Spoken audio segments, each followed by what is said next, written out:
Welcome to OverBoost 20. OverBoost is a podcast interview series featuring discussions with speedrunners about their history in speedrunning and gaming and the runs they're passionate about. I am your host, PMC Trilogy, and with me today is Msushi. Msushi, thank you for joining me. Hey, it's good to talk to you. Yeah, absolutely. Good to, good to check in. Your name is a name I've heard for a while, and it's actually really cool to sort of sit down. I say this with like every runner, but it's very cool to sit down and be like, this is what, this is like what their history of PBs look like. This is, things they're doing, and especially the things they're doing right now, because it's like sometimes you might hear about someone because of like, world record news or something, but it's always cool just to check in on the progress of people. One of the things I like to do for these interviews is start off with some sort of current news, which is a little harder to come by in pandemic 2020. But I did want to focus in on a particular thing that I thought was interesting. I usually don't ask branding related questions, but I noticed I know where this is going. I noticed that you've done a very particular thing. More than any other streamer that I have interviewed, you have associated yourself with a specific color down to the point that I think you have memorized its hex value. What's the story there? So first of all, the hex code is B200FF.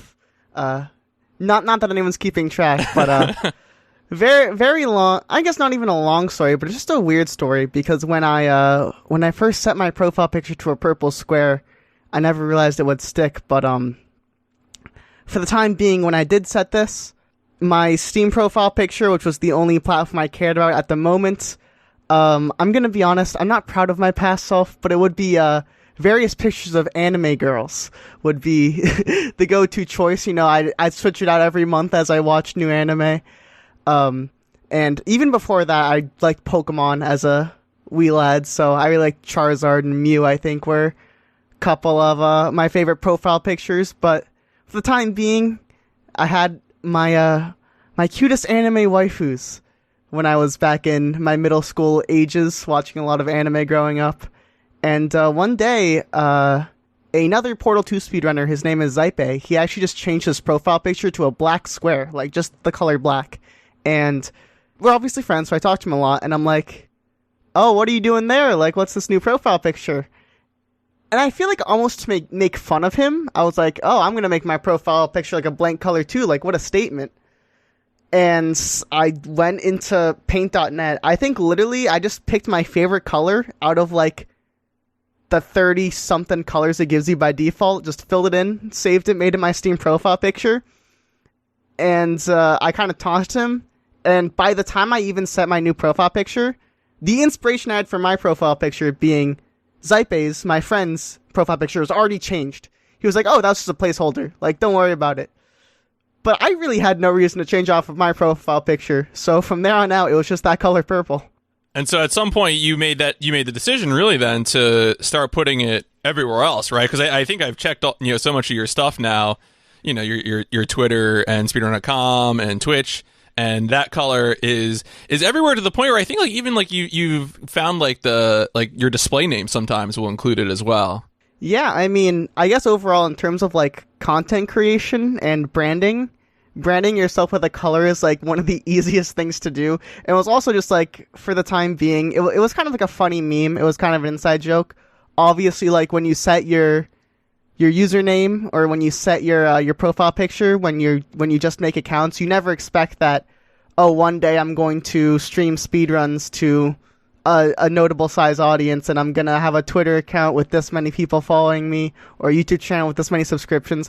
It just kind of happens. So I feel like it's kind of inherently funny that it's almost bland or basic, but it's really good for branding. No, you're honestly, I don't know what sort of experience you have with the law. I have a slight legal background, and I know for a fact that in the world of trademarks, the specific context in which you can establish a specific color as a part of your brand, that's a much contested subject. I mean, I think by both of us by proximity to Twitch can certainly realize that, Twitch puts a lot of emphasis on their particular shade of purple. But, whether, obviously the story is a bit of a fluke as you've explained, but, the heart of the concept is a real thing, that a lot of, suit people put a lot of stock in. So that's, interesting to see it mature that way. But let's go back into history then. You've already indicated some excellent things like Pokemon and of course anime. For you, where does gaming start? Is it something that you got from a particular family member or for some friends? When I was young, I was a very susceptible child, growing up in middle class America. So we had a computer room with a pretty old Windows Vista desktop, and I would obviously watch TV because parents, when they don't know what to do with children, at least nowadays, they sit them in front of the TV and hopefully they'll entertain themselves or at least sit there and don't bug the parents. So, I don't want to say that my parents are bad in any sense. I just want to be clear with that. But parenting is hard. Yes, that's true. Parenting is hard. I just don't want to make it sound like my parents are negligent because I love them. But there were ads all the time, and I know specifically the ones that come to mind for video games, for the type of shows that I would watch, being like, Nickelodeon, Disney Channel. Specifically 2 games being Toontown and Wizard 101, which, if you've never heard of them before, they're basically like massive multiplayer online games that were kind of themed towards children. They're really interesting games. I still play them a bit nowadays, but they were super like beginner, like children friendly. All of the Toontown, for example, was a game where you played as an animal in a world of Disney's characters, and the whole thing was that the world was being taken over by evil corporate cogs, and you had to use jokes to defeat them, and it was super super kid themed, super friendly, pretty funny game. Wizard 101 was very similar, MMO game where you played as a wizard and you had to cast spells to defeat enemies. They're very fun, like time waster games, but I loved playing them on the computer. Now, at that time, would those games have been? Because I think another thing that shapes access a lot as we're getting into gaming, that shapes interest is access, which is to say, I think like right now, for example, a lot of people's entry into gaming are free to play games like Fortnite, and so were those MMOs? Were those still subscription models, or were they some free to play element at that time? Yeah, they were back in the day where it was free to play, but then you'd play for like 2 hours, and then be like, oh, if you want to progress, you should get your parents' credit card. So it was quite funny. I know it's completely a little bit irrelevant, but I know there are a lot of like really good like Lost. Those kind of like kid MMO games. They're really a hit with like the Lost media kind of thing. Like I know there are good YouTube videos talking about like Lost media and why these business models were bad or good. It's just interesting. Yeah, no, I never played MMOs because my parents raised me to hate subscriptions more than anything else. So good call. It was always like, oh, we can drop $50 on a new game, but you're not going to get us to pay $10-20 a month for something. So WoW was right out of the question. Stuff like that worked out for the best in the long run. But that part of it is interesting, especially because compared to like. We'll be talking about Half-Life later. It's pretty easy to get Half-Life and pick it up and play it, and it's not a big deal. But these MMOs, you can't really do the same thing. So I think it makes sense, as you're saying, that there is such an interest in them. Now, with you, so you mentioned that there was a family computer. You're using that. Were you doing much on consoles? Did consoles enter much into it anyway? Well, my family, I want to say sometime. Quick synopsis of consoles in my life. Mm-hmm. We got a Wii sometime for Christmas, and that was obviously the coolest thing. Playing Wii Sports as a family was fun. Playing Mario Kart with my sisters was really cool. I played like the Mario Brothers Wii games. I got pretty frustrated at those, trying to complete some levels actually. I didn't have a DS until much later when I was actually more into PC gaming, but my sister had a DS. And I would always want to play on it, but she would never let me.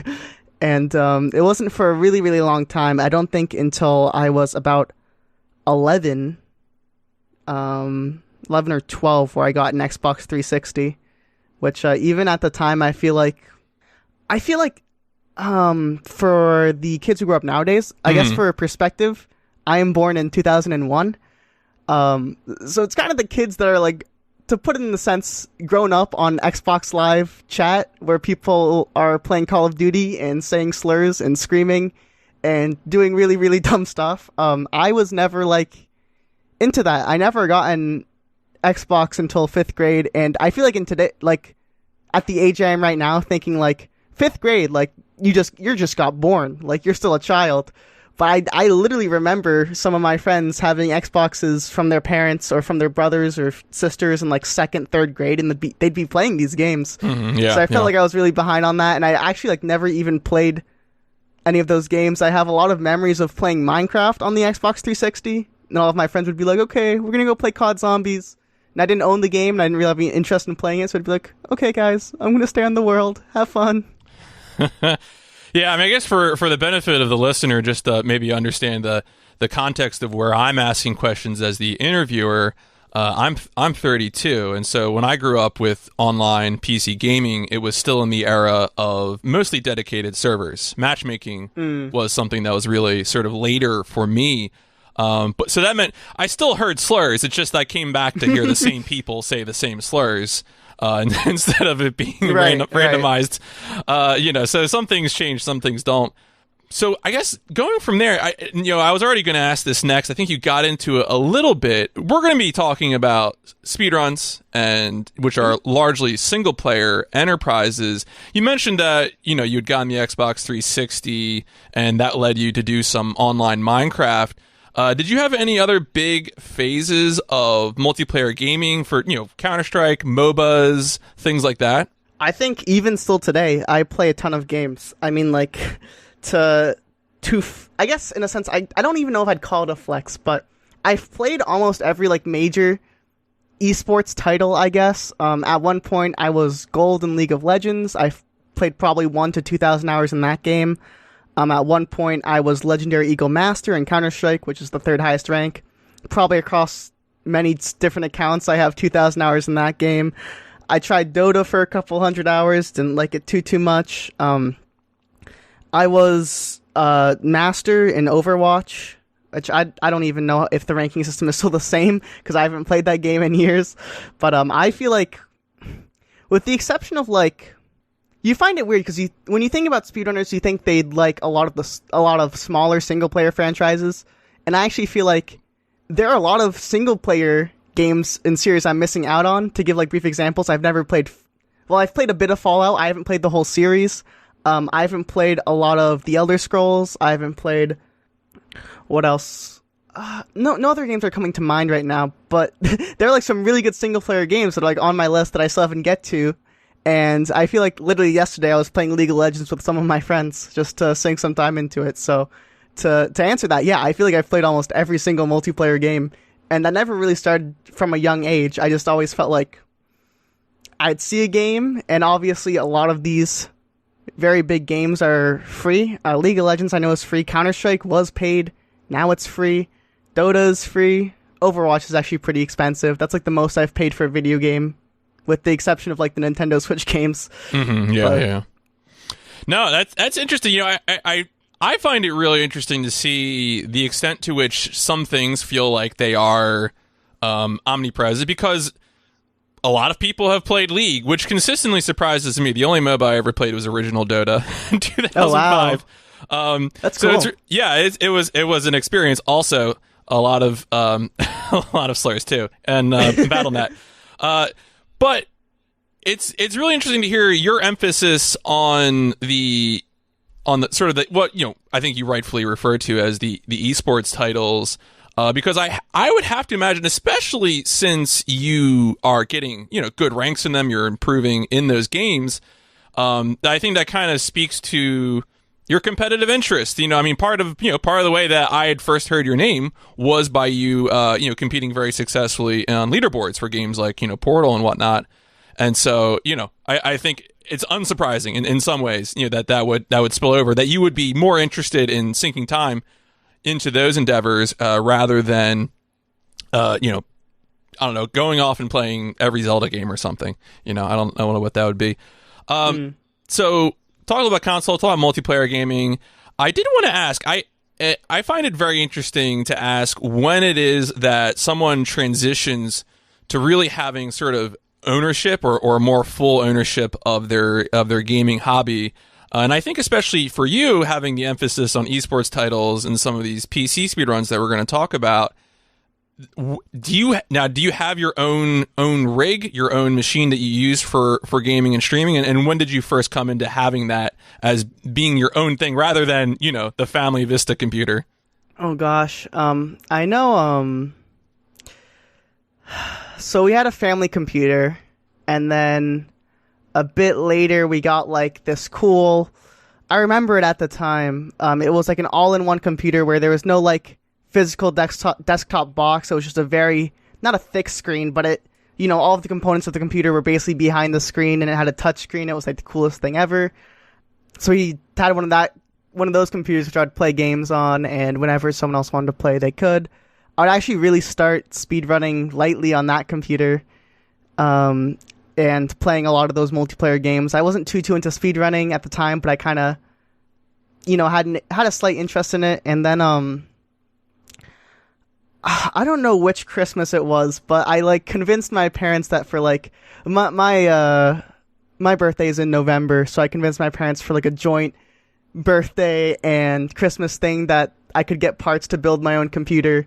Because I want to say I was like 13 or 14, so I obviously like wasn't working a job yet, and I ended up getting all these computer parts, and like putting it together was like by far like I think like everyone has a story if you put a computer together. Like everyone who's built a computer will tell you like, oh, it's the easiest thing ever. It's like adult Legos. You just put the spot here and put it here.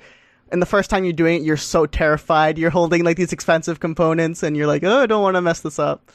But I want to say sometime around the age of 13 or 14, I actually had like my own computer in my bedroom. And the build went fine? You didn't yes, mess with it? The build went fine. I know the only weird thing was that like they ordered all the parts for me. Like they bought all of them for me except the power supply, which was like completely fine. And I remember that power supply got like the shipping was already like a week, and then it got delayed by another week. So I was like, teenage me was waiting. I say teenage me like I'm not a teenager still, but very, very young, more like tween me was still waiting for this power supply for like 2 weeks, and it felt like the longest 2 weeks of my life. But I was so excited because I had the whole build set up.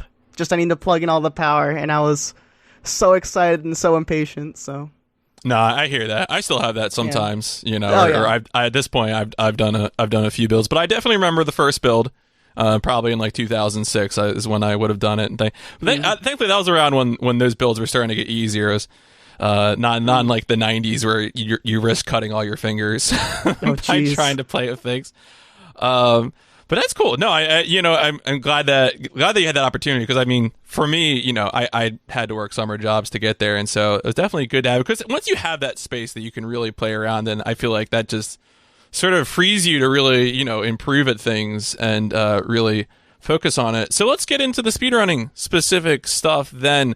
When did you first learn about speedrunning? This is a weird thing to put up, because I feel like a lot of people have stories where they see someone else speedrun and like they really want to get into it. I feel like I kind of had like two kind of phases of interest of speedrunning in my life, because the original first time I kind of realized about speedrunning, I was playing Portal 2, and I was playing it casually when I was 10, and after beating the game, you unlock something called challenge mode, where if you go on the main menu, you can select any level in the game. And Portal being a puzzle game, it'll keep a stats in the bottom right. And you can replay a level, and it'll tell you how long it takes you to complete the level, and it will tell you how many portals you take to complete the level. And obviously, tried some of the portals, but, portals are a nice concrete number. It's a lot of thinking cleverly and solutions. And the speedrun times were super cool, because it was completely integrated with Steam. There was a Steam leaderboards page where you could see the top level times of all of the players, and in game you could see a friends leaderboard where you could see if your friends were beating you. So obviously, I would like search. I'd make friends through playing cooperative with people, and then I try to beat their times in the single player level. And that was a lot of fun. Even though I felt like I had no idea what I was doing, I was basically doing the level as I knew how to do it. I wasn't doing any glitches. I wasn't looking up the fastest times, because it wasn't like it is nowadays, where if you want to see a speedrun, you can go on YouTube and search up like, oh, Portal 2 speedrun world record, and you can see exactly how they do it. You can see it live. It was just a number on a leaderboard, and that was it. And I had a profile I could click on if you wanted to awkwardly talk to a person about how they did something. But it was really just like, I felt like it was such a massive world. Like, there are so many people better than me, but I'm just having fun trying to beat the people on my friends list. You know, so that's really neat, because you are right about your guess in that when I asked this question to many of the previous guests, their thing would be, I was goofing around on YouTube one day and I saw a GDQ video, or I saw something like that. And that is, but the second most common answer after that is very much like what you were just saying, which is that some particular game piqued their interest in terms of saying, now, you know, you, I think, had the benefit of the really cool infrastructure of Steam and Portal 2, which provided that integrated leaderboard functionality. But, you know, other guests I've had, you know, said, well, you know, I was a kid with an N64, and I said, what if I could do Donkey Kong 64 in one sitting? You know, things like that. And so it is interesting that even though the majority answer is I saw a GDQ video, the second most common is kind of what you're saying, which is, I was playing a game and I beat it, and you know, and even without knowing about it, because I'm about to ask you when you saw sort of speedrunning as we think of it, maybe on YouTube and Twitch, but you know, to have it come from that sort of specific game, or where you're like, yeah, I want to keep doing this. Oh, I can get faster, but that doesn't mean I'm not going to ask you. When did you become cognizant of things like GDQ or YouTube videos of speedrunning? I feel like my involvement as speedrunning as a whole, I was like very, very sectioned off. I don't remember like I don't have a lasting impression of like the first real GDQ I watched, or the real like this. I just remember back in the day being in like Skype groups with other Portal 2 speedrunners talking about stuff. I would remember on Twitch, I would watch Siglemic doing Mario speedrun, was pretty cool. I really don't remember like the first big thing where I was like, oh yeah, people speedrun every game. I just kind of still thought it was a super niche thing, and I was having a lot of fun enjoying it. Yeah, that makes sense. That follows. So I guess my question then would be, you talked about doing Steam leaderboards. At what point do you start engaging with speedrunning where you're submitting to, for example, the speedrun.com leaderboards? So, Portal's actually a really interesting case when it comes to, like, obviously modernized speedrunning. We have these speedrun.com leaderboards, and, well, I know I've talked to a couple of people who've had gripes with the actual speedrun.com format and leadership and infrastructure. Sure, yeah. Personally, I know I moderate Portal, and while I don't verify runs too much, it's a queue of, like, 40, and it's awful to load. But I feel like in some ways I am thankful for speedrun.com, because before speedrun.com was really prevalent, Portal speedrunning, Portal 1 and Portal 2, used a website called Chronicies. I don't even know if that's familiar to anyone. I don't even know how it started. I think it was some like video game Wikipedia thing, and they held a like page that was just Portal speedrun times, and you can still look at it today. It's still up there on the internet, and it has very outdated times. And it has like Portal 1 like inbounds, Portal 1 any percent, Portal 2 co-op. And I don't even remember my first time submitting to that. I'm assuming it was probably a co-op run. I mean, technically, if I really wanted to, you could go back, because the way the website is functioned, it's legitimately like a Wikipedia article. So if you want to create a submission, you literally edit the article and scroll down, add a new box to this huge table with your name in it.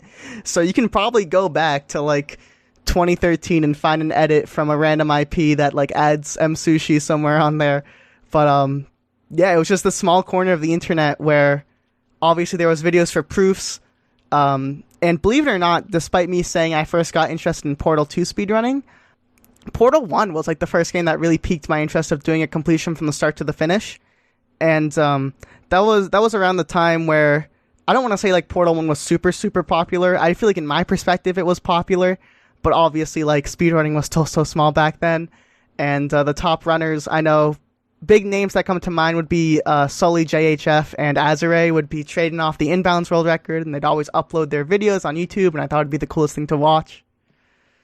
So it was really like, it's kind of just a piece of like internet history, I feel, to me. It's like, not to harp on this too much, but the whole Chronic Keys leaderboards is super funny to me because there are a lot of old current day Portal speedrunners that are like still on there.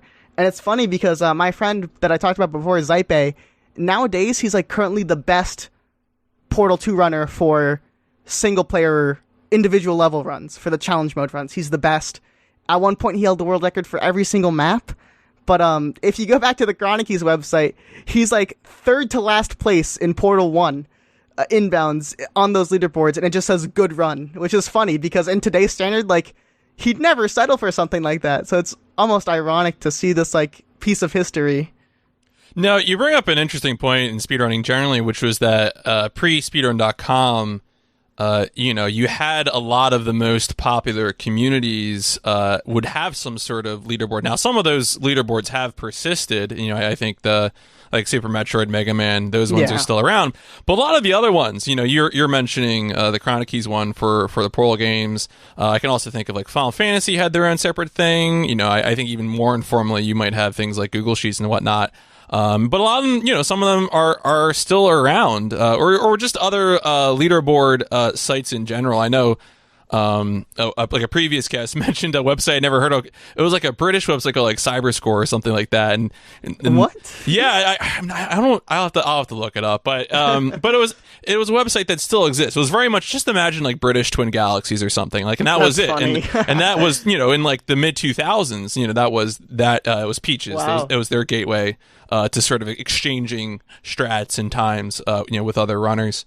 That's cool. Yeah, no. So the history is there, and it's funny. It's you might not think like something you did 5 years ago is like history, but truly, given the way things can get lost or even deleted on the internet, it's always important to to sit down and mention it and talk about it. I present these interviews as very much just sort of being, fun biographical sketches, but I also feel like there is a real historical value sort of, to do this primary source research where, someone who was doing runs in the mid 2010s, can talk about, what that was like and how things evolved over time, and, to capture that moment in time. Let's keep, so, we mentioned how you're interacting with leaderboards. I want to get some takes on you and your list of speed games. You've done a very interesting variety of games. What would you say is your favorite speedrun overall? That's a hard question. I would say like out of any speedrun I've ever done, I really like Minecraft Co-op, but that's just because it's a really dumb speedrun, and you can play it with a ton of friends, and it's super like low stakes because it's not like it's super execution heavy, because even if you mess up, you can say, oh, well, the randomly generated world was bad. So that's just a lot of fun. I think on a more serious answer, I really enjoyed playing Celeste. I think it's a super movement intensive speedrun, and it's really rewarding to improve in. And I think that's the biggest thing about any game that I like to speedrun. I think, while obviously having a game that's just super fun to run and then forget about, Celeste is one of those games where it really rewards the people who spend hundreds of thousands of hours practicing and almost overthinking each and every individual input, to the point where you save 0.2 seconds every screen, or like you save 0.2 seconds every 10 seconds of the speedrun, but then in a 30-minute speedrun, it adds up so much. And I think by the course of when I learned that game, it was so fun to just felt like I was improving over time. Like there was never a barrier to when I felt like I reached the skill ceiling, I stopped. Like this is it. now I just have to grind out runs until I execute well. It was always like, no, I can keep improving, and as long as I put the time in, I'll get a reward out of it. Yeah, no, I think I see that a lot too in terms of games that have a high skill ceiling, that do reward that continued investment of time, are often a favorite of people. And that makes sense, right? Because, you want to get something out of that continued time investment, and something like Celeste rewards that. Actually, a funny OverBoost show note, the musician that I commissioned to do the intro and outro music for the podcast actually has in the past few months picked up Celeste as a speed game. So, oh wow. He's a longtime friend of mine, somebody who I know from my college years. So I've known him for over a decade now. And Fretzel is his name. Shout outs to @Fretzel. He does a lot of covers of stuff on YouTube, but he's also done the music, and of course he's done Celeste. It's been kind of fun to see, a friend of mine who wasn't into speedrunning like in the way that I've been for a while, sort of dip their toe in. I do need to now ask you the flip side, which is, of all of the runs that you've completed a full run of, what is your least favorite? I honestly I feel like when I go to learn a speedrun, I'm not the type of person who's like, oh, 12-hour challenge, I'm just going to pick up this game and I'll see how I feel. I'm like, I'll play it a lot casually. I'll see how the game feels. I'll look at runs. I'll learn them piece by piece. So, truthfully, I guess my answer would have to be a small indie game called Impulsion. And the only reason I speedrun that game is because one of the developers literally reached out to me and they're like, hey, we're releasing this game. It's meant to be like a challenge game that's kind of cool for like speedrunners. We'd be interested if you'd like to run it a bit. And at the time, I thought it was like the coolest thing ever that like a literal developer of a video game was like giving me their game to speedrun it. So like, why not? Like, sure, I'll totally pick it up. But the game ended up, it was just like a simplistic game. It was a challenging game, but it wasn't challenging because it was hard. It's not like the things you had to do were hard. They were just very precise. I guess for background, for context, Impulsion is kind of like a platforming first-person shooter game where you can kind of morph levels you have like a gun, and one of them will shoot like a force field you can bounce in, and the other fire will shoot a force field you go fast in. But the whole challenge of it came from that if you touched any obstacle, you would instantly die. And if you instantly die, you got sent back to the start of the level, and some of the levels were like a full minute long. So by the time, like, I basically just got a deathless run in that game, and I just never played it again. I feel like that's rapidly becoming a meme in speedrunning, is the indie dev who shows up in our speedrun or somewhere else and says, yeah, hey, I'm making a game. It's going to be great for speedrunning. And I think more and more, hopefully, I think people are telling those devs that there are things that you can do to make your game bad for speedrunning, unskippable cutscenes, et cetera, no, saving systems, et cetera, whatever. But like, the point is, focus on the game. Don't worry. I want to say, just off of my headcanon, I want to say I've had like 6 indie developers reach out to me like, we'd like you to speedrun our game. And obviously the first time I was like, sure, like that's awesome. And I think like the second or third time, they literally just sent me the key without asking any questions. So then I redeemed the game in Steam, and I probably have never played it. And every other time I've just kind of like subtly ignored them. And I feel kind of bad, but it's like, I'm not going to enjoy your game if I look into it purely as a speedrun, Yeah. And I also think too, like for those devs, speedrunning, like I love that speedrunning is getting more popular, and that lots of folks are seeing success on platforms like Twitch, YouTube, etc. through speedrunning. But in the scheme of things, it's still pretty niche. So I appreciate the attempts to reach out to a particular audience, but also make sure the game's fun to play. That's probably the most important thing. So one more, which is a game. Name a game that you would like to speedrun, but you haven't gotten around to it, whether for time or maybe it just doesn't fit in with your channel right now. There are a lot of options. I would say the number one for me that I've thought about recently is Hollow Knight. I've done runs of it before, but they've been very loose. I haven't recorded them, so I haven't submitted them. And I just find that like with that game specifically, I've tried to learn it a couple of times, If you know anything about the game, I've learned the any percent no major glitches category and the all skills no major glitches category, and I'll play it for like a week, and that week while I'm improving, I'll think it'll be super fun, and then the game just gets boring for like one day, and then I'll just forget about it for 3 months, and this has happened like 3 times now. I'd actually really, really like to learn the 112% category in that game, but it's like 3.5 hours long, and if you're not familiar, Hollow Knight is a Metroidvania, so it's kind of like a labyrinth of a game where if you want to get 100% completion, you got to go into every nook and cranny, and you don't even have like a map or something that can guide you super well, so you have to memorize a super in-depth route, so it's a very, very challenging category to learn. But I feel like if I could like just deposit that knowledge into my brain that I had the route in my head, I would totally run it. It's just like way too hard. It's way too much for me, and I'm obviously trying to, you know, if I could commit myself to learn it, I would, but it's just like, it's a 3-hour long run of basically running around a maze and doing cool boss fights, so it's just way too much. Mm-hmm. Yeah, no, especially something that's intensive and 3 hours long too, right? It's like, it's not like a 3-hour like RPG or something, you know, or you might have a little downtime. I wanted to ask because I think if I am right, and I should have double checked this, but it's not been too long now since you did attain partner status on Twitch, right? Yep, it's been about like 2 months now, okay. I believe. That's what I thought, and I was actually, I think I was watching your Portal 2 PB, and you talked a bit about you know, the experience of maybe more leaning into doing, you know, the monetization of Twitch, you know, whether that's through affiliate or through now partner.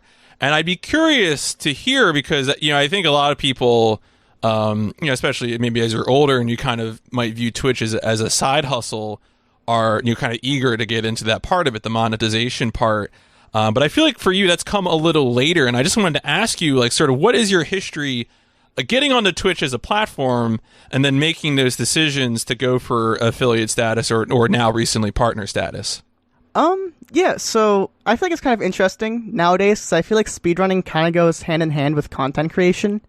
I feel like, maybe not too recently, but I feel like, let's say at least like 2 years ago, there were a lot of really, really good speedrunners that would just turn on their Twitch stream, get hundreds of views, they wouldn't say anything, they would get the PB or the world record, and then they'd stop streaming, you'd never hear of them again. I feel like such people in my mind, I know it's like Nero from Celeste, and also Mario 64 world record holder, former world record holder for 120 star, was that kind of person where he was a character, but he was a character for his lack of character, where all he did, the only reason people talked about him was because he was so good at these games. And it's kind of like this mysterious factor to him. But I feel like nowadays, speedrunning goes a lot with content creation, and to briefly like go in about that, I know like Minecraft YouTuber Dream has made a whole series of like Minecraft speedrunner versus blank. He has done Minecraft speedruns world record attempts, but it's really cool to see that like he's made this other content with it, which has kind of a weird twist on speedrunning.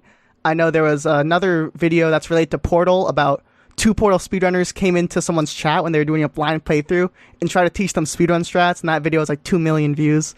And I feel like when I started out on Twitch, my appeal kind of was, I was one of those people who just got the world record times. In 2017, I really started streaming when I wanted to get the Portal 1 out of bounds world record, which I did end up getting, and then later after I got that, I was going for the Portal 2 world record on stream. And I feel like it's interesting because I do kind of, nowadays at least, I view streaming as kind of independent of speedrunning, as some days I'll start stream and my goal will be speedrunning, but some days I'll start stream and I'll be speedrunning, but my goal isn't really to get a PB, if that makes sense. I'm just trying to like pass time, I'm trying to talk to cool people, I'm just trying to, you know, like boost my stream hours up, because some part of it is that I do feel like some people do subscribe to me, and I feel like even though this is kind of like a bad perspective, and if you hear this from anyone, you should tell them to shut up, because subscribing to someone is part of a donation, there's no like contract, but I do feel like a responsibility to stream a bit if people are generous enough to subscribe. So sometimes I do just stream going in trying to have a good time, not necessarily trying to get a world record run. But my appeal when I first started streaming was that I was going for world record speedruns, and that was kind of always the case for a very, very long time. I think honestly in my entire lifetime on Twitch, it's been I've been popular to a sense because I do attempt these world record speedruns. And sure, I try to be entertaining and I try to be funny, but I feel like I don't want to talk too much about this if I don't want to like break any of your future questions. But it is interesting in terms. No. I mean, I think you're. I mean, at this point, we're getting close to moving on to talking about some of the games. But I think what you're saying is ultimately important, which is that streaming and speedrunning in the pure sense of always striving for a PB, like if that's the end all and be all. But I do think there is this sort of because the two are so interconnected, there has been a lot of sort of scrounging for speedrunning content beyond just going for the PB. And I think you see that a lot with, the emphasis on YouTube right now, the sort of being, getting your video into the algorithm to be discovered on YouTube. I know I think I watched your video about the funnels in Portal 2, how they work. Yeah.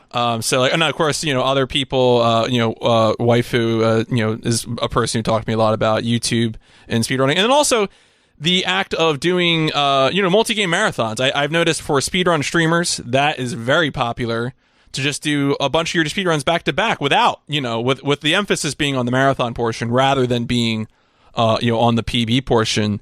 And that being something that, you're there for your community, you're doing the streaming, but you're not necessarily, tearing your hair out resetting. Yeah.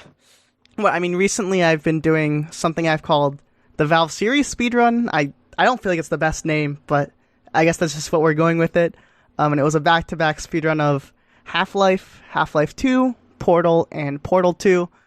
My goal time for that was under 3 hours because, haha, the number 3... Valve, something, Half-Life 3 when. But it was a super fun run. I ended up, Portal and Portal 2, I've known how to speedrun since, 2013, and I learned how to speedrun Half-Life late 2017.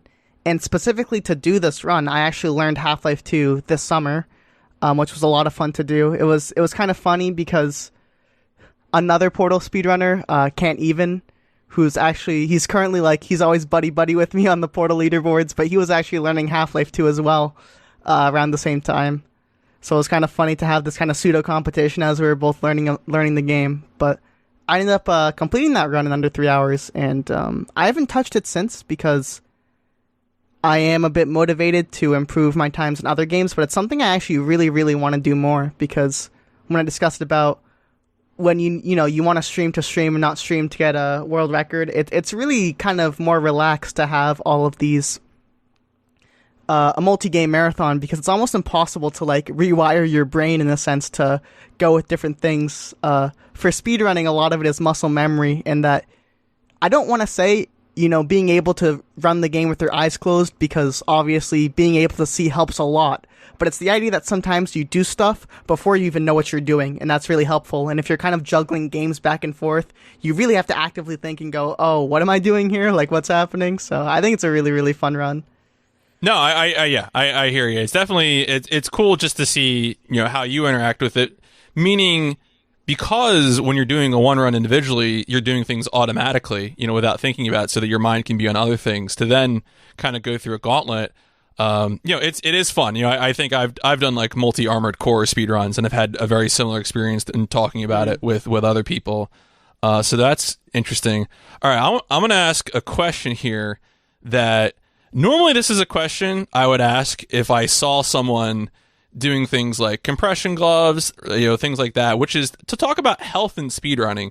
Now you've already let it out that, I think on the I guess the scale, the grand scale of the timeline of the ages of speedrunning streamers, you're on the younger side of things. And so I was curious to get your perspective because I'm sure you have probably, heard about runners who have injured themselves, most likely their hands. Is that something that you thought about for yourself much? And do you do anything to mitigate that risk?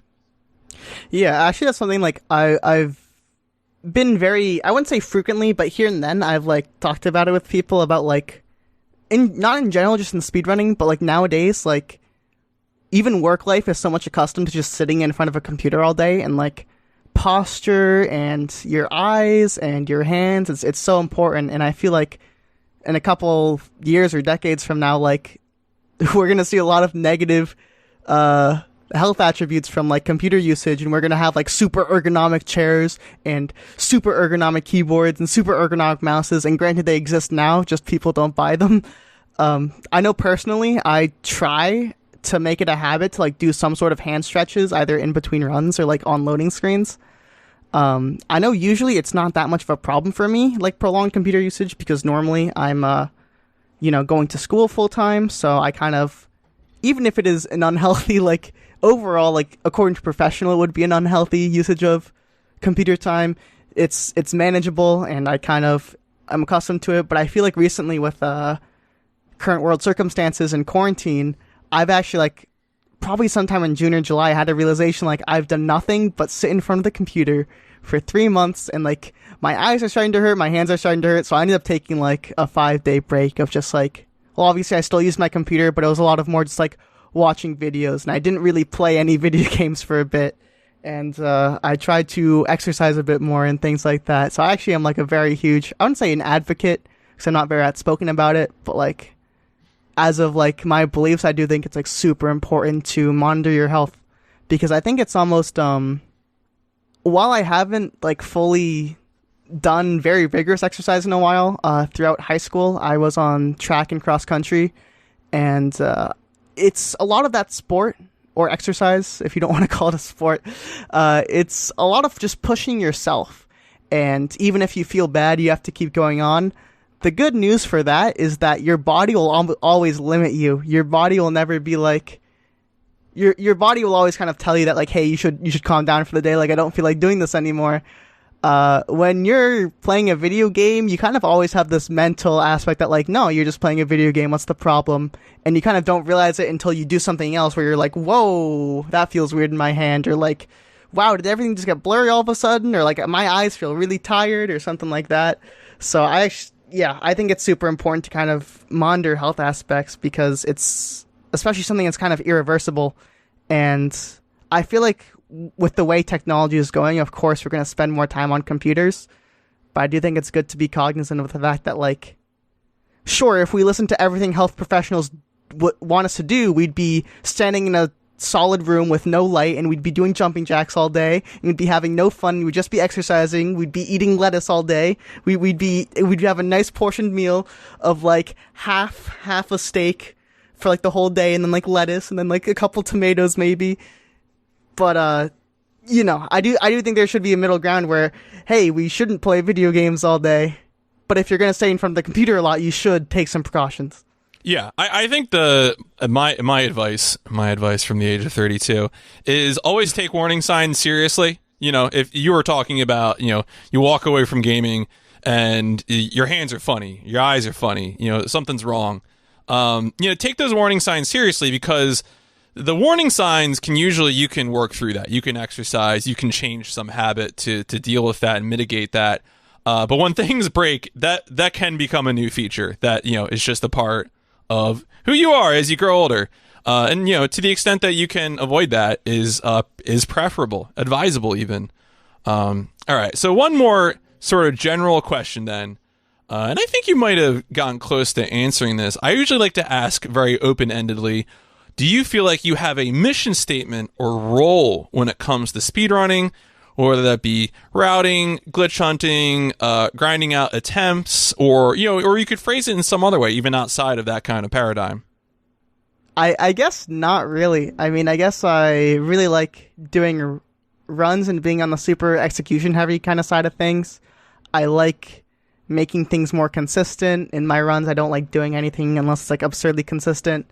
But for the most part, I just I like speedrunning. I don't have a long history of like finding glitches or like revolutionizing things. I feel like if anything, I'm just a really consistent player, and I really like putting the time and practice to the runs I commit myself to, and it's really rewarding when the time pays off. No, I think that would have been my guess, which is to say the emphasizing, I don't know, grinding has kind of a negative connotation. I think the terminology you were using is better, which is that you're investing the time to improve, and that time is paying off, in terms of being competitive with other runners. Let's talk about Celeste. Celeste, of the three games that we're going to sort of walk through here, Celeste is the one I am the least familiar with. So it was definitely fun to dive in and see what is going on here. I noticed I think it was watching some PB videos or other things, I usually like to ask how it is that a runner got into a game, or they played it casually or did other things with it. And I believe from listening to your streams of some of these some Celeste runs, you had actually done some playtesting. You're in the credits for Celeste. And can you talk about that? How you learned about Celeste and how you ended up in the credits? So, regarding the credits, which is like the coolest thing ever to me, I actually do get messages from people like from time to time, like, "Whoa, didn't expect to see you there." But that was like way before. I did that in 2019, mid 2019, when they were releasing the last update for the game. They ended up handing out the run. So they were adding a free DLC to the game, a free level, and obviously they did a lot of fixes to make sure the level mechanics work. And they sent a bunch of speedrunners, like 5 of us. They sent us the patch without the level, so we couldn't play early. They sent us the patch without the level, and they were like, "Tell us if we screwed up anything, because we want this to be the final update for the game. So you want to make sure your guys' speedruns are all good, and we want to make sure the final update will go smoothly." And we ended up playtesting it, and I think from the total of like 5 of us, we found like 2 things that were bad, and they were like pretty minor. But we just ended up telling them that, and they all put our names in the credits, which it's honestly super cool. It was such an honor. But way before that, getting into Celeste in the first place, I feel like I was really late on the Celeste train per se. Celeste released in January of 2018, and I did not actually play the game casually until June 2018. I will say, before even my experiences with Celeste was an incredible game. I still think, I'm obviously incredibly biased, it was nominated for Game of the Year 2018 from the Game Awards. I still think it should have won, but regardless, being an indie game and being pitched among AAA games, it's like pretty hard to pitch yourself there, even if the game is pretty good. But it was basically widely received by everyone to be an incredible game. I didn't hear about it for a long time, and I ended up playing it one day. And I remember, because I played it on a Wednesday afternoon after school, and I literally sat down. I finished the whole game in about 5 to 6 hours, and like literally at not one point, while we were just talking about using the computer in a healthy way, this is the exact opposite. I went home. It was 3 p.m. I turned on the game. Before I knew it, I was done with the game. It was all dark outside. Everywhere was dark. It was like 9 p.m. I was like, where am I? That was incredible. Like, I love that game so much. It was such a joy to play through it casually. And part of the reasons why I heard about the game in the first place, because I would say, I'd admit openly that I don't keep up to date with like new games. I don't follow a lot of AAA studios. I'm more interested in indie stuff. And the primary way I actually found about Celeste is because in 2018, I was so involved in the speedrun community. And that was around the time where Speedrun.com, you can sort the games by active players, and Celeste was creeping up around the top 5. And I'm like, what is this game I've never heard of? You know, the top 5 has already been like Mario, and like, it's been Mario and Zelda, and then like maybe Portal, or like Simpsons Hit and Run, or like Undertale is somewhere in there. So it's just weird for this game I've never heard of. And I clicked on it briefly just to check out the leaderboards, and I'm like, and I looked up a bit about the game, and everyone said the game was super good, so I'm like, okay, I won't watch a speedrun, because I'm going to want to play the game myself. But after I played the game, I was hooked, and not only did I already have speedrunning on my mind, because I was already I was basically a top-level Portal speedrunner, and I knew this game had such a rabid speedrun scene, but when you beat the game shows you your timer. It actually shows you how long you took to complete the game, even in your casual playthrough, which is like, the game's kind of inching you on there and like, hey, don't you want to do that any faster? Don't you want to beat that? And the game gets even cooler when you consider of how we talked about before, of how it's not good to create a video game just for it to be speedrun, but Celeste kind of does it perfectly. It has an in-game timer. You can skip the cutscenes, and the game teaches you the speed tech throughout the game. There are certain techniques that completely make the beginner levels like so easy to complete, but you don't learn about them until the advanced levels. So it's really cool that you kind of have this realization where they teach you these super hard techniques in the advanced levels, and you're like, wait, I can use those in these easy levels, and I can go really fast. So I ended up like slowly learning the game.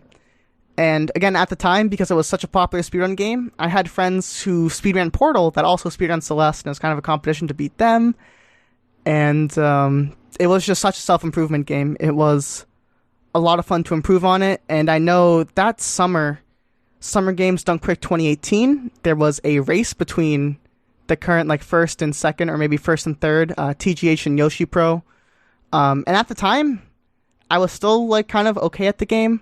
But they announced that they were going, after the race, they announced that they were going to have a speed gaming tournament, which ended up having like 128 players or something stupid. I don't know if it was 64 or 128, a stupid amount of players, but I was really motivated to play in that. That's cool. Yeah, no, I know one of the videos that you sent me was the grand finals at PACE 2019, which was it feels weird to talk about a big in-person event where a bunch of people get in the same room. It's wild. Who would do that in 2020? But of course, this was again 2019 event. It was really neat to watch in terms of the production value. And I know you've had a few opportunities to do those sorts of things between PACE 2019. And another one that you sent me, of course, was the that French event, the Barrier Speed show where you did Portal. Yeah, I mean, I can talk about that for a bit, just because I feel like to talk about myself in the third person, my stats as a speedrunner is really weird, because I have a lot of connections, I would say. I know a lot of people in the community. I'm slightly popular, like obviously recently getting Twitch partner, that's awesome. That's obviously not a very easy thing to do.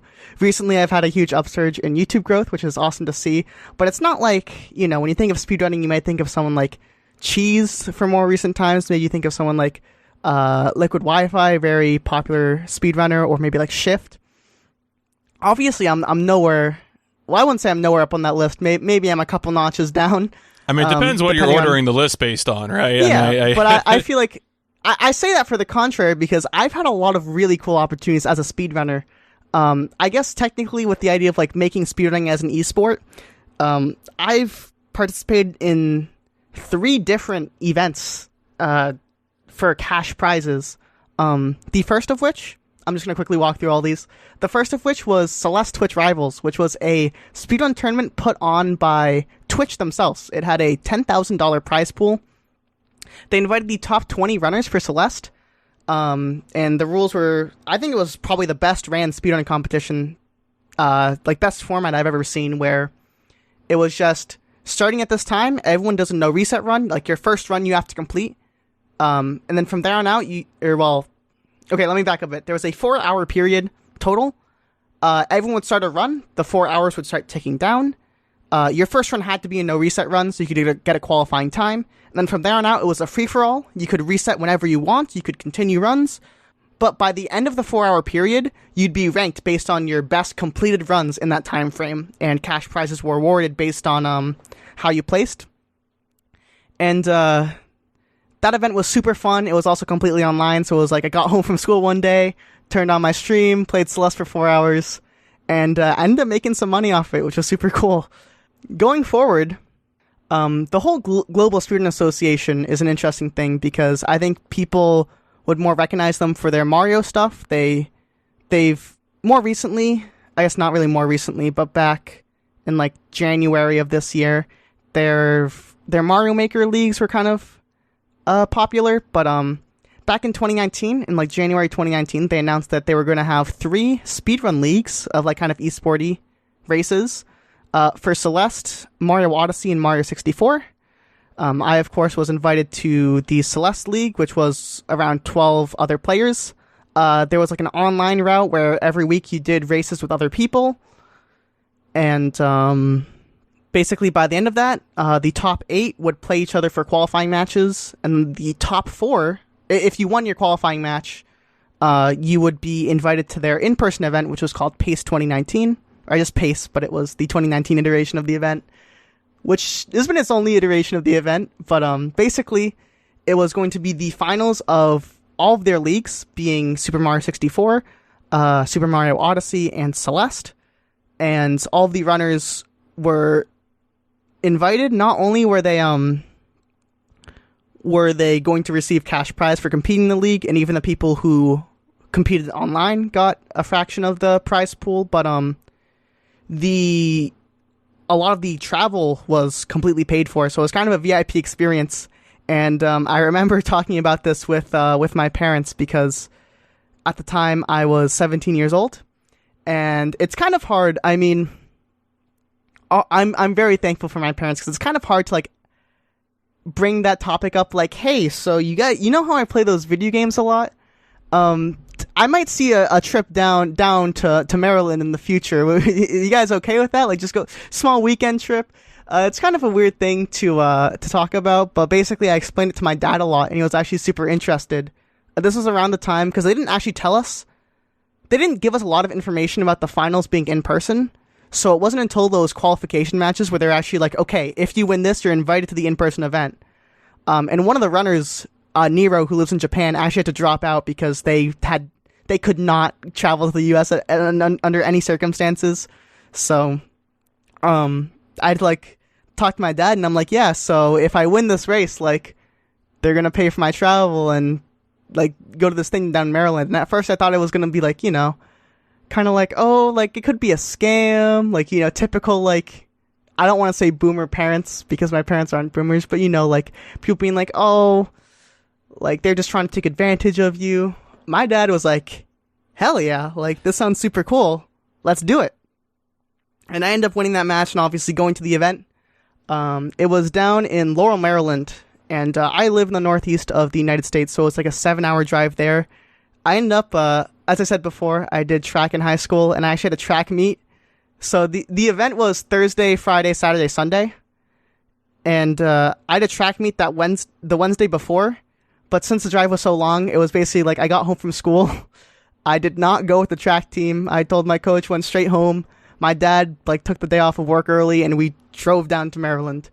And it was like a 6-hour drive or something. But once we got there, it was super cool. And the whole system was that there were 4 of us.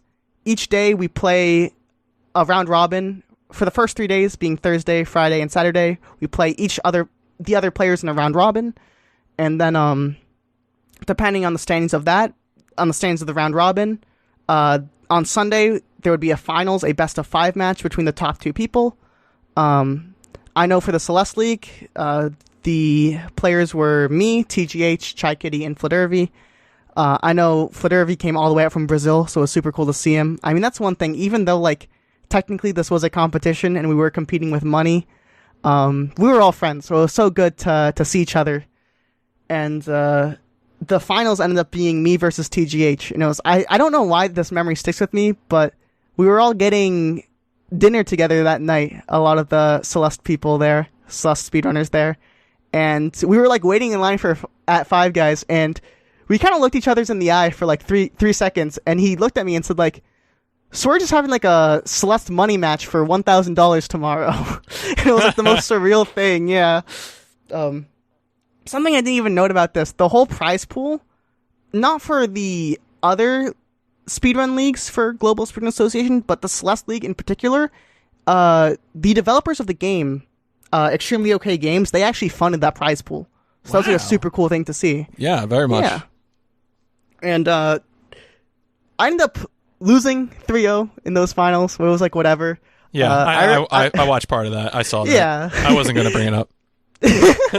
Well, I think it's important to know. It was also kind of funny because it was Sunday and I had school the next day, and I talked with my dad about it because obviously even if I wasn't in the finals, I'd love to watch and support my friends as they race it out. I ended up being in the finals, so like, okay, well, I'm definitely gonna stay for it now, because if I wasn't in the finals, me and my dad would have left the venue at 3 p.m., which ideally would have been fine because the Celeste final started at noon, and if they go all 3 games or all 5 games, it should be about 3 hours. They ended up having like 2.5 hours of delay, so I didn't leave the actual event until like 6 p.m. and I got home at like midnight, and I had school the next day, and I was like pretty exhausted, but it was such a worthwhile experience. I wouldn't wouldn't sacrifice it, wouldn't change anything about it. No, that's an extremely cool adventure to especially be able to to do the drive and be have your dad support you. That's a cool story. And to get things even extreme, I know I am talking about this for just a bit, and I know I am adding more detail. So feel free if you want to ask any more questions. Honestly, I think this is like great stories, especially about travel, and I think a lot of the things you're hitting in terms of it's opportunity to socialize with other runners, the experiences. Keep going, because I believe next you're going to talk about, I assume, traveling to France, so I want to hear it. Yeah. All right, so this is probably the most absurd series of events like in my life currently, I can say, and this is probably the thing where like ideally if I like ever have children and like if they ever have an interest in video games, I'm going to sit down and talk to them about how cool and how good I was at video games and this kind of cool experience I got, because obviously still going. I'm in high school and I'm streaming when I can, but I'm playing a lot of Celeste currently. And one of my followers on Twitter who like I recognize their name, but like I don't really talk to them. They at me and they include this video, and it's a completely French title. I'm like, what the hell is this? And I watch it, and it's two French YouTubers talking, but it has English subtitles, and they were announcing a speedrun event in France. With a total of a 20,000 euro prize pool. And I'm like, oh, okay, I'm interested. And it just got better for me, because when they announced the games they were running at the event, they were going to be running Portal, Celeste, Minecraft, and Sekiro. So when I heard that, I'm like, I already speedrun 3 of these games. Like, I should email them right now, like, just to write out the check, like, And at first I was a bit confused about the format. Like, would it be running all 4 of those games back to back? Would it be like an online thing? Would it be... So I ended up scouring the web a bit, because I was obviously super excited to hear about this. This was like, whoa, what the heck? They're talking about we're going to have them in person in France. You can qualify online. And I guess the first thing here is that I got all this information. It was on a big YouTube channel. But the only like certification that this event was real were these 2 YouTubers, Lank and Hugo, who were like the figureheads for the event. And then there was a website like Barriere Esport Tour that had the information about it. I could not find any other information about it, so I'm like, this is a little weird, but like, okay, I guess as long as I'm submitting online for the time being, like, totally. And the way they had the event work was that, so there were 4 individual races. They had Portal glitchless, Celeste any percent, Sekiro any percent, and Minecraft set seed glitchless. And the idea was that during this online period, so just for the record, that video came out probably January 30th. The qualifications ended, I want to say, like February 14th. Wow. So, yeah, this was a super fast thing that just happened. But in that 2-week period, anyone was invited to submit a time, and it had to be a time that you achieved within those dates. And they weren't. I don't even know how they verified them. I'm gonna be honest, but they went through some verification and they got put on the website publicly. So obviously, I'm like, okay, let's get to work. I hadn't ran Portal in about 6 months. In 2 days, I like de-rusted Portal. At the time, I was second place, and I ended up coming like 3 seconds short of my PB. And I'm like, got it. Like, I'm pretty confident that time's gonna stand. Like, I'm pretty sure since it would have been a second place time. Like, I hope no one's gonna beat this. Now I'm gonna try to qualify for their Celeste leaderboard. And I ended up playing Celeste for about 10 days of that period, and I beat my PB down by about 25 seconds, and I was actually 7 seconds short of qualifying for the Celeste race too. In the end, I'm kind of thankful I didn't, because I feel like it would have made the event kind of weird and would have been funny. But because of other circumstances too, I was 3rd place in the Celeste. They only invited their top 2 in each leaderboard category, so for a total of 8 runners invited to the event. So after that qualification period, what happened was, I want to say Friday, the 14th was when the qualification date ended. So Friday, the 15th, they sent out an email to everyone who qualified, like, hey, congratulations, this is all the information we need from you. They were like, we will arrange your travel. And it was like, yeah. So they wanted, like, my name, like, my city of departure, my passport, and I was, like, talking to my parents. Because when this first got announced, I was obviously talking to my parents at the time. I was 18, so I had all legal jurisdiction to go. That was one thing, actually. I know for myself, the current world record holder for Portal was actually 17, so he wasn't allowed to go to this event, which was I found it kind of funny, but a lot of the stars aligned, I guess. I wouldn't say like it made it easier for me. I totally would have loved to see him there, but it just was kind of like an amusing thing. Small detail. But I was talking to my parents about this, and I feel like just because at this point I'd already traveled some places before for speedrunning, being the Pace in Maryland, and then I also went to Minnesota for Summer Games Done Quick. So they were kind of like, they weren't as surprised as I expected them, honestly, but I was talking to my dad a bit about it. And obviously, since this company was setting up the travel, like I couldn't, unless my parents wanted to pay for travel, like they weren't going to come with me. So as I tell more details about the story, just keep in mind that this is actually my first time traveling by myself, and this is also my first time going to Europe, period. But basically, I'm in contact with this person, and it's probably... So the qualifications end on the 14th. I want to say the actual event was on Saturday the 22nd. So they had like 1 week to get us all there and get us all that information, which I thought it was like super fast. Like it was super sketchy. But I assume like I tell this person all this information they need to set up the travel, and I'll get it in no time. I send them the information, and I'm in like prolonged email conversation with this guy who's like, to put it in perspective, this was ran by a company. I don't know the whole like detail behind them, but I think it was like an esports company, and their parent company was like a big cable company, so they had a lot of money to blow on this, I guess.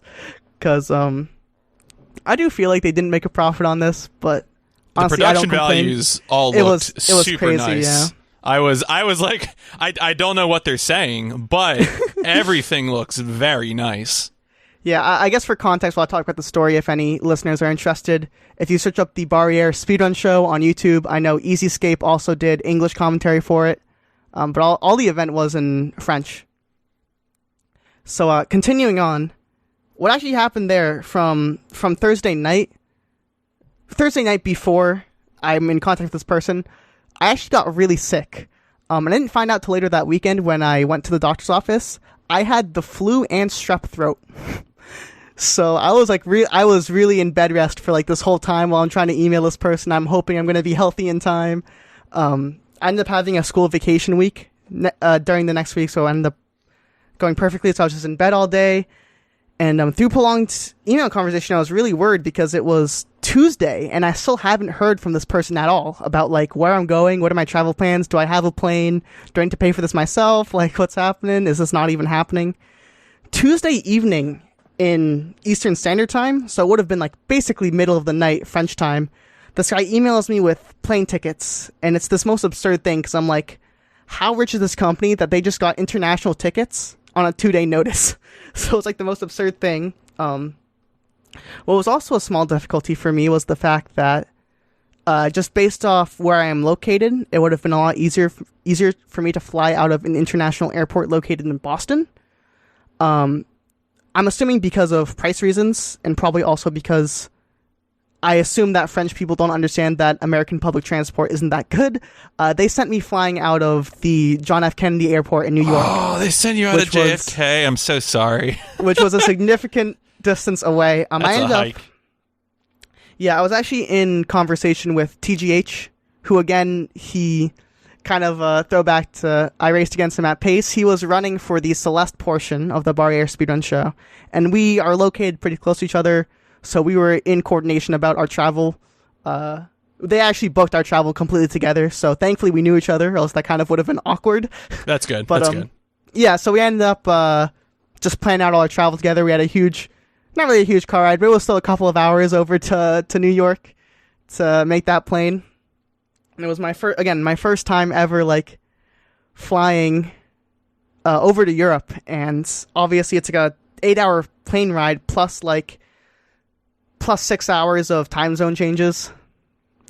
I will say though, between the flight there and the flight back, I got absurd flight RNG, good flight luck.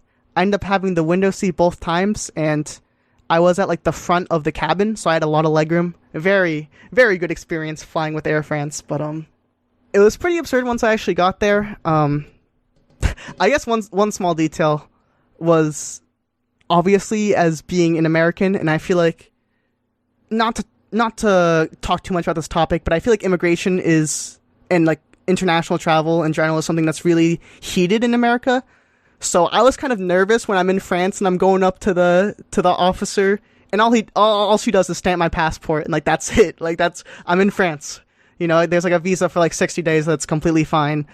And once in France, we took the train. We landed in Paris, and we ended up going up to Lille, France, which is in northern France. Another thing, like as an American's perspective, I took the TGV train, which I think literally translates to like high velocity train in French. So nice. Like basically you're driving by the French countryside. So I was already like head over heels. Like this is so incredible. And I literally have just landed here. Obviously it was kind of weird that everyone was speaking French. This is kind of like where me being in high school taking Spanish for 6 years. I wish I took French instead now, but that's okay. Everyone I like needed to talk to knew how to speak English, so it worked out well. We get off the train station. It's like a 5-minute walk to the hotel, and it's probably the most awkward thing because once in the hotel, we need to contact someone with the company that we were here, and they originally gave us a phone number.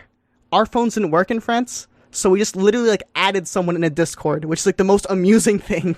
Where like in this country, we're just sitting in a hotel lobby, send a Discord message, and some guy comes up and he's like, "Hey, so good to see you guys. Like, you should have hotel rooms under your name," which we did. We ended up getting our own individual hotel rooms, which I think when the production value was so high, it makes sense. But I feel like with a lot of these like gamer events, it's so often that you room with your friends or other people.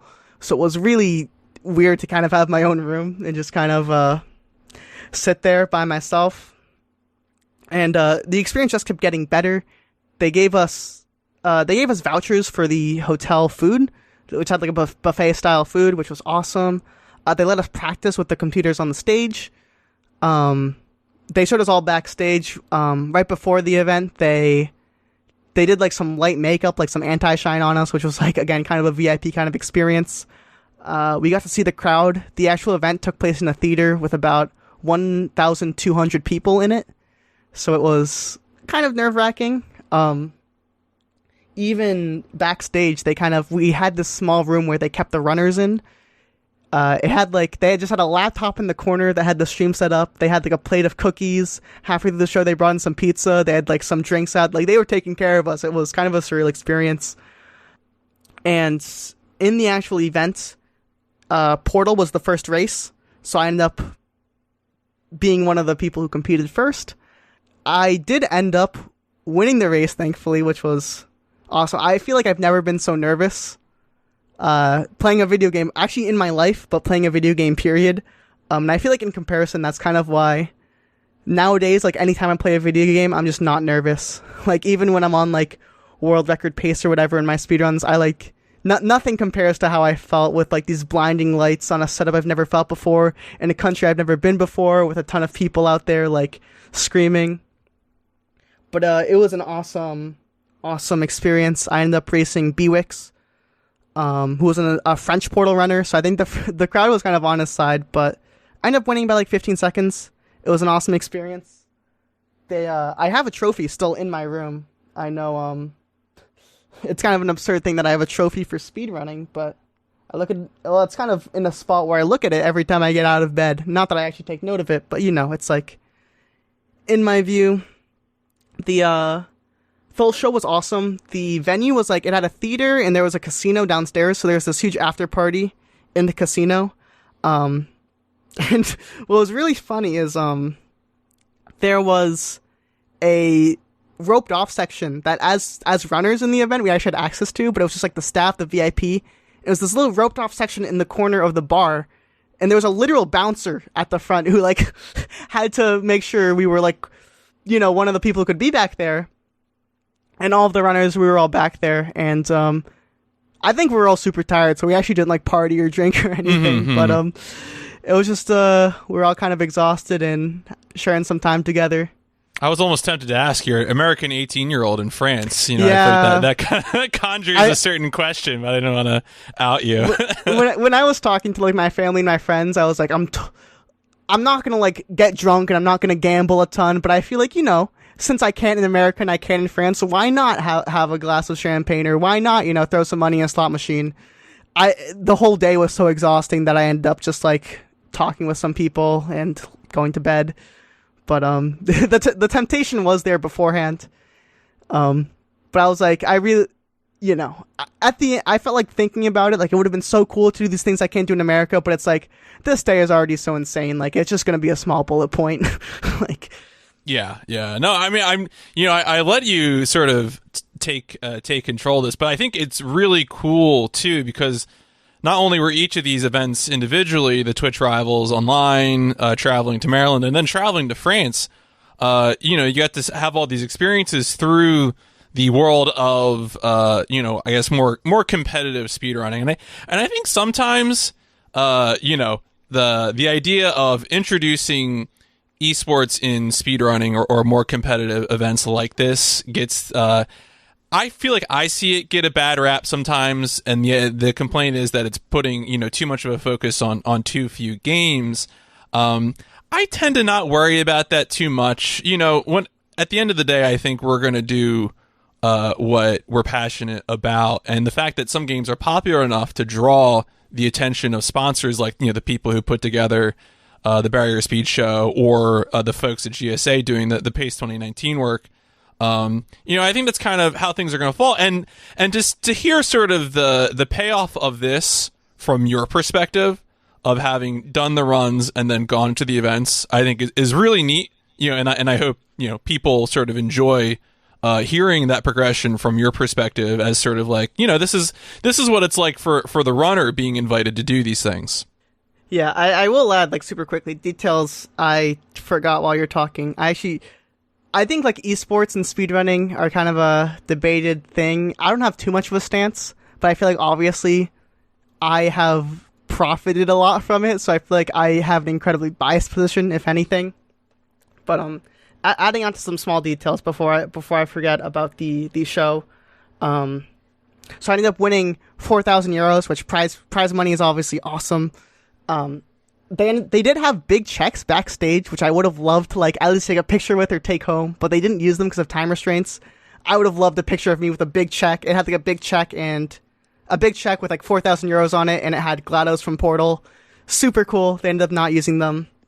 And also afterwards, when I got backstage, I ended up taking a FaceTime call with my family, because my parents, my little sister, and my grandparents were all watching, and they were like, we have no idea what happened. Like, they're like, we're gonna be honest, we don't know what we just watched, but we're so happy for you. Like, it was so awesome. And it was like, yeah, it was a moment of like extreme, I don't know if bliss is the right word, but I was just so happy, and it was a really cool experience. I feel like even if I lost, it still would have been like, still get to go to France and have this cool experience. So no, awesome. Absolutely. It's very, very cool to hear about that and to have that opportunity to do the international travel.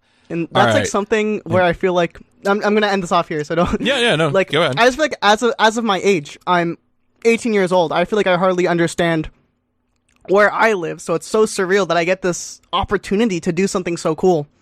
I just feel like as of my age, I feel like as I mature more and more, I'll realize how much of experience it really was. All right, so I'm going to go ahead and make the executive podcaster decision to start winding down the interview. We talked a little bit about how Portal 2, I think, was an early speedrun game for you. And I do encourage people to watch the Half-Life 1 race from SGDQ 2019. It was very cool. I enjoyed watching that VOD a lot. Half-Life, when I started watching speedruns on Twitch, probably in 2012, I know Half-Life runs were one of the first ones that I would regularly watch. And so I was just really excited to watch that VOD and just sort of study it in detail. Very good to watch.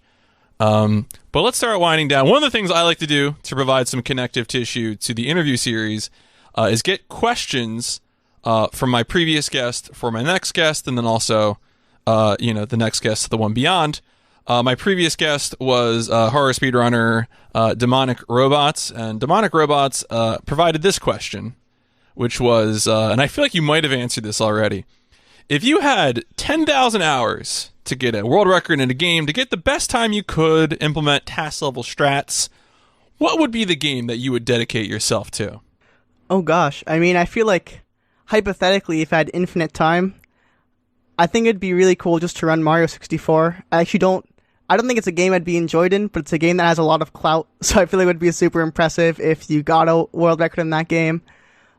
Obviously, they're better. I don't think I'd have the most fun playing Mario 64, but if I had, like, you know, a hyperbolic time chamber where I could practice it a ton, and hypothetically, like, have this hero story where it's like, oh, what an insane run, like, this person no one expected, got, like, one of the more prestigious world records in speedrunning history. But I think in, like, the actual human being part of me that's like, I want to do things that are fun. As I said before, Hollow Knight, the 100% categories look super fun to me, and if I could play those a lot, they'd be pretty fun, I think. And now, of course, that does mean that I'll need from you for my next guest. And you don't know who that's going to be. I do. But the idea is that it could be a speedrunning or gaming question generally. Examples of past questions from, very fun. Like, if you could combine 2 consoles into 1 console, would that be favorite composer? Things of that nature. Or, speedrunning stuff in terms of, I mean, really, any sort of thing. Would you have a question that you would provide for my next guest? I guess maybe like a small personal question. What's your favorite music genre? Because I think maybe specific artists don't tell a lot about a person's, but someone's favorite genre contributes a lot to who they are. So cool. No, I'll do that. I like that. Favorite music genre. Now, I will tell you, I do know who it is. So I'll give you the secret info here. Okay. In the DM here, that will be the person who will get that question. What are some? I know you mentioned that you don't follow AAA games too much in terms of what's coming out on that horizon, but you do mention that you follow indie games, and so I was curious if on either of those fronts, there were some upcoming releases that you were keeping an eye on. Oh gosh, I have no idea actually.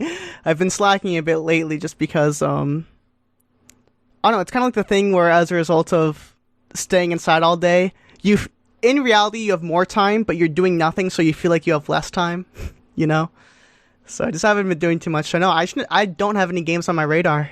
Mm-hmm. All right. Well, I'll have to keep an eye, because indie games, of course, are one of those things that I feel like thrive on word of mouth, and so yeah, I guess that just means that everyone's going to have to follow your Twitter in order to keep an eye on what you're interested in.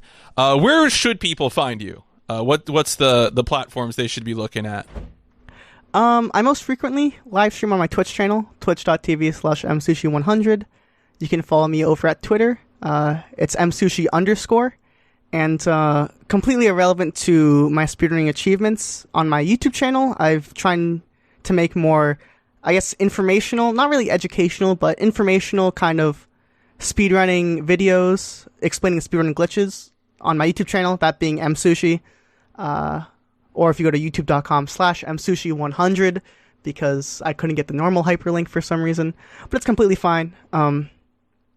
Overall, like, Msushi on any platform, and I do a lot of Portal things, but again, if the next Celeste comes out, you'll definitely catch me. I'll never pass up a chance to speedrun a good indie game, so. And of course, wherever you, listener, are listening to this, whether that be on YouTube or on a podcast platform, if you check the description, you can find all of the links for what just Msushi just mentioned, as well as links to some of the particular videos that I watched in prep for this, PB videos, and also some of the speedrunning competition videos, the GDQ video for Half-Life. Be sure to check those out. Those are a lot of fun. Msushi, thank you so much for joining me and for giving me all this neat information, sort of behind the scenes stuff. Yeah, thank you so much for having me. But I do need one more thing from you in order to properly end an episode of OverBoost. what's going to happen is that I'm going to use a very cheesy, awkward catchphrase like, let's boost on out of here. And when I say that, I need you to give me your best rocket engine noise. Oh, dear. Okay. Are you ready? Okay. All right, folks, thank you so much for listening. Let's boost on out of here.